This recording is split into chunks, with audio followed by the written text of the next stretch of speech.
Hello there, One-on-One FM here, and welcome to the next episode of Expected to Lose. Since that last episode, where Marvin Hamver made his debut, we lost 1-0 and then won 1-0 against Camp and Haver AC. I've played a ton of games. This one tick there is our next game after that, and Bordeaux is our last game this season. The reason I didn't play a load of games, or even showing you any games in this period, is just because after this win against Nice, we just had so many problems. Like, just look at all these losses and draws. I mean, 1, 2, 3, 4, 5, 6, 7, 8 games that win. We won that game. I thought, yeah, we got to turn for the better, and then 1, 2, 3, 4 games where it's just like, what the hell? And then last 3 games we've won, probably against sides we probably shouldn't have won against, especially Rennes. But that last game against Haver AC was with the same lineup I've got now, which when you'll see it, it will surprise more than you than I think. But anyway, let's catch up on the results and then play the last game of Season 2 against Bordeaux. Firstly, that Tours game where we lost 1-0. Congolo got a consolation goal winner to 1 defeat to Montpellier. Jimmy Diraz and Fermin Mubele got 2 goals in a 2-1 win, which didn't really push us on, to be honest. After that was a 2-2 draw against Dijon, which was pretty annoying, to be honest. Was 1-0 up until like the 71st minute and ended up drawing the game, especially 2-2. PSG, Daniel Bonk Kangera scored.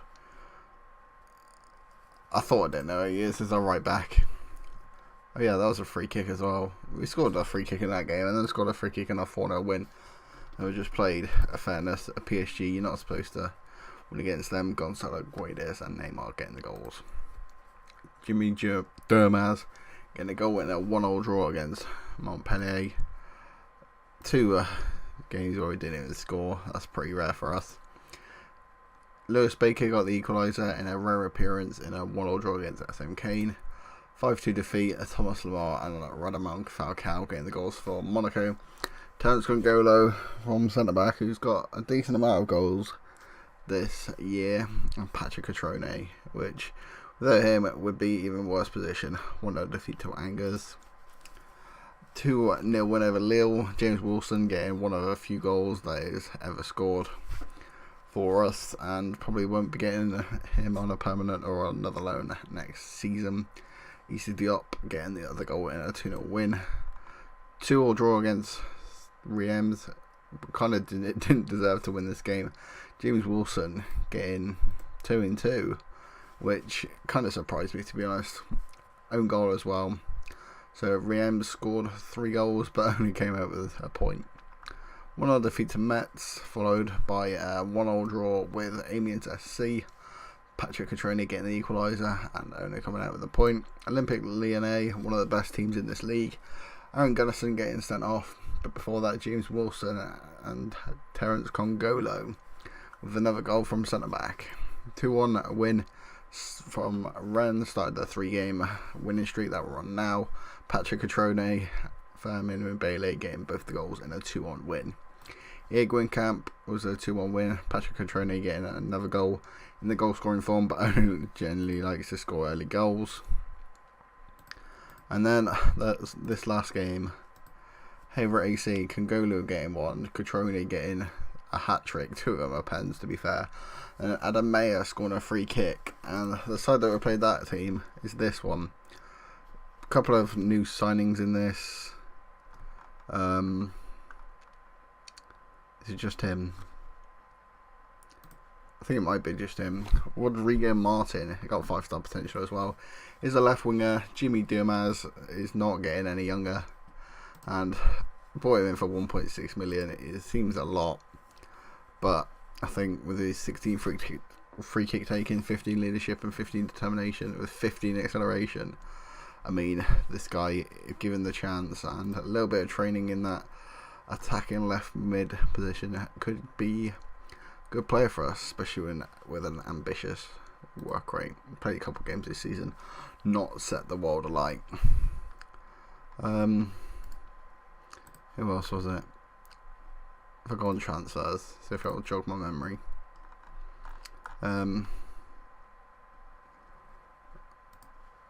Rodrigo Martin. Oh yeah, it's this guy that went into the youth team. A 5-star potential again. Only 1.5 current ability, but for 500k, someone with a 5-star potential, especially with 16 determination, 15 bravery and 15 natural fitness, 15 tackling as well for a 15-year-old, born in 2003. Let's hope he's gonna do quite well, and else you can just see the players that went out. But anyway, only one game in this episode. I was going to do 2, but I kind of didn't think we was on that good of form, so we might as well just play 1.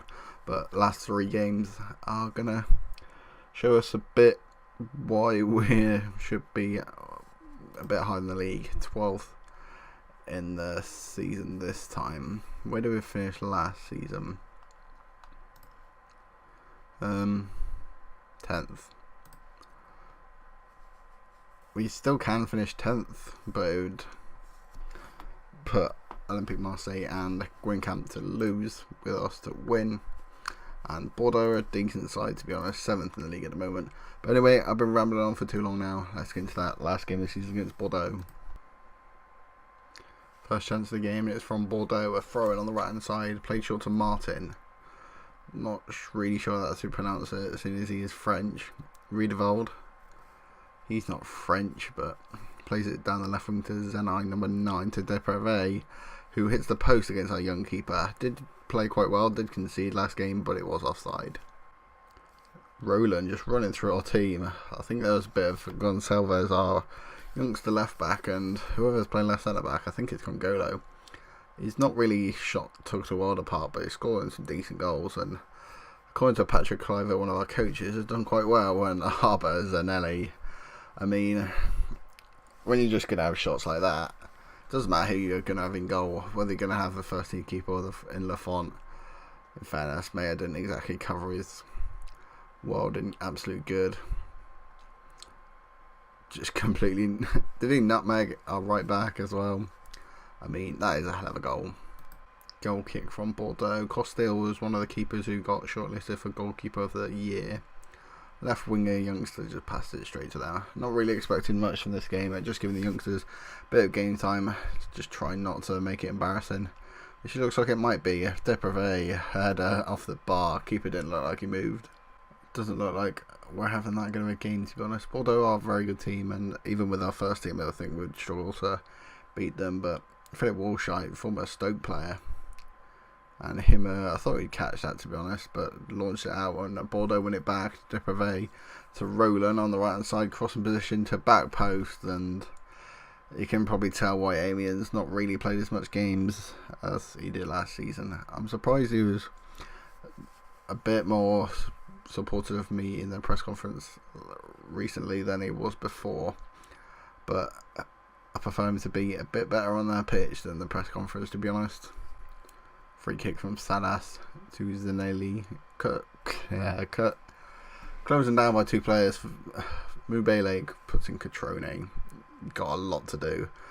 Just run straight into Riedewald from our Crystal Palace loanee to Walshite to Sakari, and now they're just passing it around like a team in their position probably should be.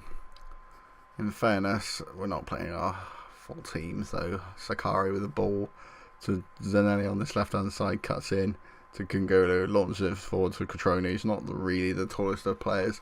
2 win headers. Mubele runs it forward to Catrone. Got a lot to do. Not really sure of his capabilities when taking on players, but when he's finishing just like that, I had a bit of a jutter, to be honest. Just trying to think of the words while saying them at the same time is a little bit awkward, but not sure at his ability at taking on players. Bailey is quite good at that, as well as crossing. But Patrick Cutrone, if you put him in front of a goal, it doesn't matter who's in goal, and they're going to have a problem saving it. Corner 1-2 with Alexis Bill and played to the right hand side to Mubele, shooting opportunity, and he launched it into that bottom left corner. Last 5-10 minutes we've looked a lot better and shown you why these youngsters are a lot better than we thought.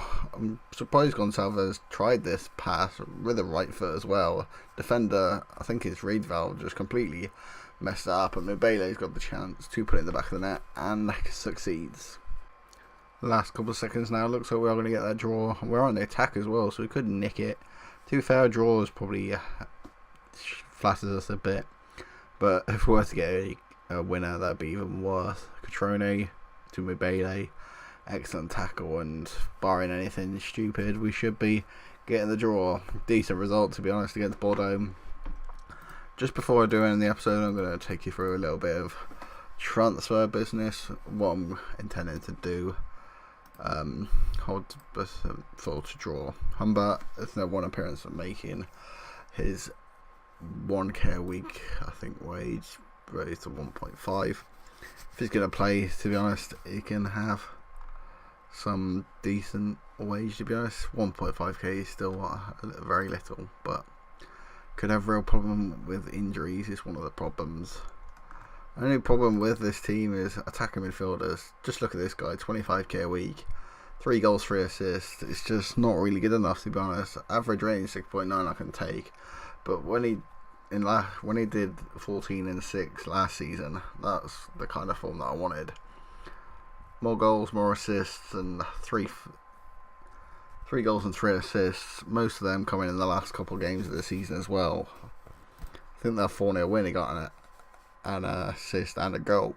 So take off that, it suddenly doesn't look even half as good. But I think if he's gonna put in some subpar performances, not really sure I can keep him on the board, to be honest, because you can see from my transfers, finances were already over our wage budget by quite a bit, and our overall balance is not looking good. In fairness, to the end of the season, I'm going to be doing some pre-season friendlies, but anyway, that's the end of season 2. Thank you guys for watching, and I'll see you guys later.